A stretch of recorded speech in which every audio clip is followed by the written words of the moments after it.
हम बात करेंगे एंगुलर के फोल्डर स्ट्रक्चर के बारे में।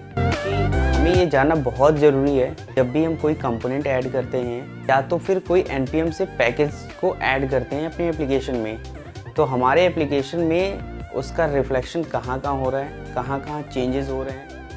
स्टेप बाय स्टेप करके देखेंगे कि इसका क्या मतलब है और क्या ये रोल प्ले करता है इस एप्लीकेशन। तो इसको सरल भाषा में समझने के लिए आइए एक रियल लाइफ एग्जांपल लेके इसे कंपेयर करते हैं। समझने के लिए मॉल को एज ए एग्जांपल लेंगे।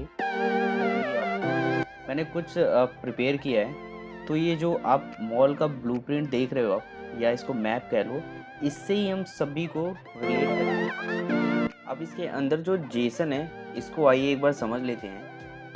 रजिस्ट्रेशन वाला एरिया है, उसको हम मॉड्यूल डॉट ts लेंगे, जो हमारा मेन एक तरीके से कह लो आप कॉन्फ़िगरेशन के लिए होता है कि जब भी कोई कंपोनेंट क्रिएट करते हो तो उसकी एंट्री यहाँ होनी चाहिए।